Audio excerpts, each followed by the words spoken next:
هل حصل معاك قبل كده انك دخلت في حالة تركيز لدرجة انك نسيت الوقت، نسيت كل اللي حواليك وبقيت بتشتغل كأنك آلة؟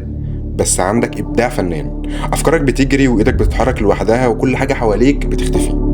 اللحظة دي مش مجرد صدفة ولا لحظة إلهام مؤقتة، دي حالة عقلية اسمها الفلو ستيت، أو حالة التدفق أو الانسيابية أو الفيض. الفلو ستيت هي أعلى حالة تركيز ممكن توصل لها، لحظة بيجتمع فيها الإبداع مع الحماس مع القوة الذهنية، الأداء فيها بيتضاعف، الوقت بيختفي، والرياضيين الكبار بيعرفوها بيستخدموها، رجال الأعمال الكبار بيعتمدوا عليها، والفنانين العظام عاشوا جواها. لكن للأسف 99% من الناس عمرهم ما اتعلموا إزاي يدخلوا في هذه الحالة بإرادتهم. والنهاردة أنا جاي أشرح لك وأقول لك إزاي تدخل في حالة الفلو وقت ما تحب، مش لما الظروف تسمح لكن لما أنت تقرر.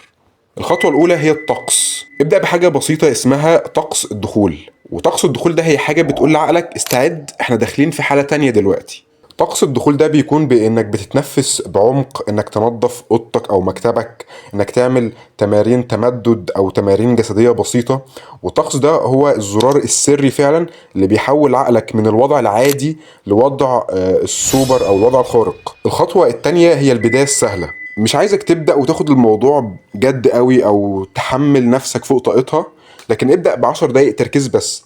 قول لنفسك انا هشتغل بتركيز لمدة 10 دقايق بس. ليه؟ لان اغلب الناس بيقفوا قبل ما يبدأوا حتى، لكن بمجرد ما تعدي اول 10 دقايق العقل بيغوص لوحده جوه الحالة دي.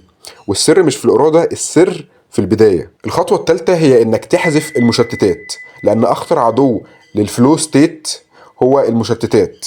كل اشعار، كل صوت، كل تفكير جانبي بيسحبك بره الحالة دي. عايزك تقفل كل حاجة وتخلي عقلك يركز في اتجاه واحد بس. حاول تبعد عن اي مشتتات، لان المشتتات بتسحب دماغك في حتة تانية وانت مش ناقص اصلا خروج. الخطوة الرابعة هي الهدف الواضح. قبل ما تبدأ حدد هدف واحد واضح. ما تقولش لنفسك هشتغل شوية او هذاكر شوية، لكن حدد لنفسك جزء معين. مثلا هخلص الجزء ده او الفصل ده من الكتاب. الوضوح وتحديد اللي انت المفروض تعمله بالظبط بيشحن العقل بالتركيز، وكل ما الهدف بقى واضح كل ما بقيت مركز اكتر. ونتيجة كل ده هو انك بتخش جوه الفلو ستيت، الوقت بيختفي والاداء بيرتفع، المخ بيشتغل في صمت. بتحس انك بتشتغل من غير مجهود، بس في الحقيقة انت بتشتغل بأعلى كفاءة بشرية ممكنة. بس خد بالك ان في اعداء خفيين ممكن يقتلوا الفلو في لحظة. اولهم هو الاوفر ثينكينج او التفكير الزيادة. الفلو مش لحظة تفكير، الفلو لحظة فعل. فكل ما كنت متردد اكتر كل ما تعطلت اكتر. خد اكشن، افعل بعدين فكر. تاني مشكلة او تاني حاجة بتقتل الحالة دي هي الكمالية او البرفكشنزم. لو استنيت للحظة المثالية علشان تبدأ مش هتبدأ ابدا. ابدأ دلوقتي حالا حتى لو انت مش جاهز. الجاهزية بتيجي مع الفعل. تالت حاجة بتقتل الحالة دي او بتخرجك من الفلو ستيت هي قلة النوم. العقل المرهق ما يعرفش يركز. نظم نومك وهتلاقي ان تركيزك بيرجع بشكل تلقائي. واخر حاجة هي التغذية والمية. عقلك محتاج وقود، لو جعان او عطشان مش هتقدر تكمل.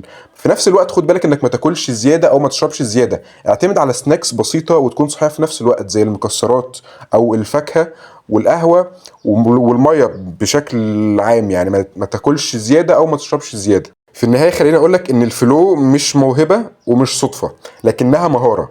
والمهارة دي ممكن تتحول لأقوى سلاح في حياتك. فلو انت اتعلمت انك تتقنها هتنتقل لمستوى جديد من الشغل والابداع والانجاز. فلازم تتعلم انك تسيطر على عقلك ويكون معاك مفاتيح التدفق والتركيز العميق. اشوفك الفيديو اللي جاي. سلام.